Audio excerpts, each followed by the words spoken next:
میں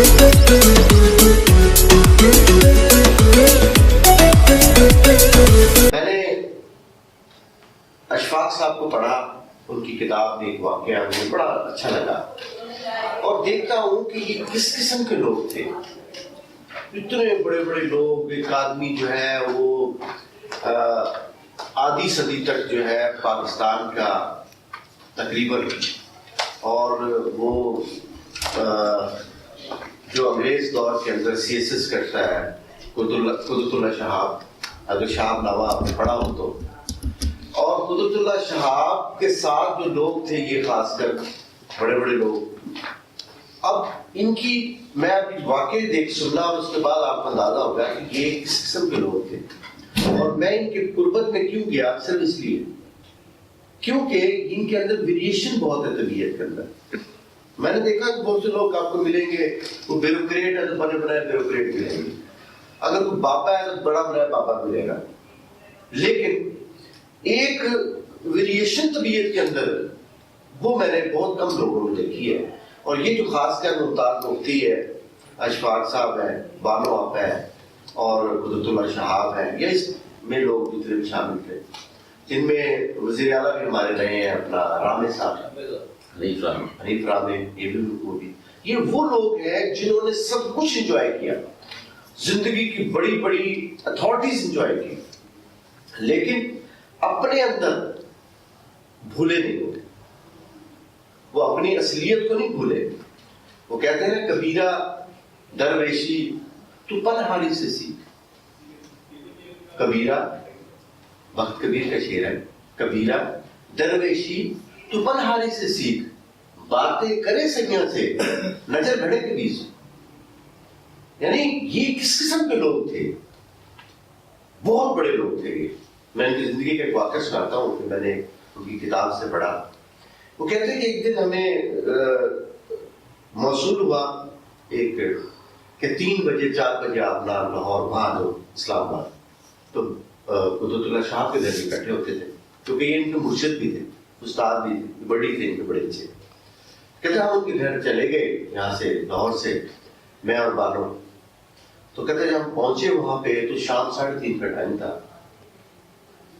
اور ہم جیسے ان کے گھر کے اندر داخل ہوئے، دروازہ کھلا تو اندر داخل ہوئے تو دور تک جب چلے گئے، کیونکہ وہ فاقی سیکٹری سے بڑا سارا گھر ملا ہوتا ان کو، وہاں گئے تو اشفاق سے جو قدرت الشہاب تھے وہ ایک چارپائی بچھی ہوئی ہے، اس کے اوپر کوئی سویا ہوا ہے. 3 بجے جیسے دھوپ میں لوگ سو جاتے ہیں، اور اس نے دوپٹہ لیا ہوا اپنا یا چادر لی ہوئی ہے، سو گیا کوئی. تو یہ اس کے بالکل سرانے کی طرف زمین پہ بیٹھے ہوئے اور بالکل چپ چاپ. کہتے جیسے ہم اندر داخل ہوئے تو مجھے بھی کہتا ہے کہ مجھے اور بالوں کو کہا کہ آرام سے، اور وہ کہا کہ اپنے جوتے اتار دو تاکہ اور آہستہ آہستہ آ جاؤ.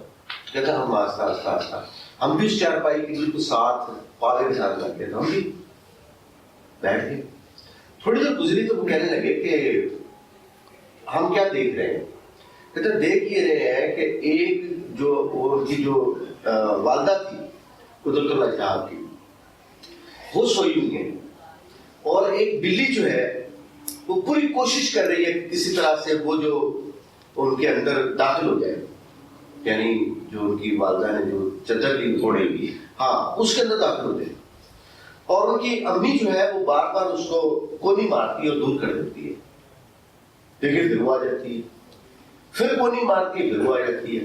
آخر پہ 15-20 دفعہ کوشش کے بعد وہ اندر داخل ہو. تو اشفاق صاحب کہنے لگے کہ اصل میں یہ تو جانور کی بات سنا رہے ہیں، ہر کسی کو نک چاہیے، ہر بندے نک چاہیے. یہ جو کائنات اللہ نے بنائی اور ہمیں پیدا کیا ہے، اس میں ہر بندے کو نک چاہیے، اور وہ نک نہیں دیتا دوسرا آدمی، ہاں وہ نہیں دیتا. اللہ کے جو ولی ہوتے ہیں، جو اللہ کے پیارے ہوتے ہیں، جو اللہ سے محبت کرنے والے ہوتے ہیں، وہ لوگوں کو نک دے دیتے ہیں. وہ اپنی اللہ کی جو رحمتیں آپ کے اوپر آ رہی ہیں، اللہ سبحانہ تعالیٰ کو آپ پہ اپنی نعمتیں نچھاور کر رہا ہے، اپنی رحمتیں نچھاور کر رہا ہے، اپنا فضل کر رہا ہے، تو وہ جو لوگ ہوتے ہیں اس فضل میں دوسرے شخص کو شامل کر دیتے ہیں.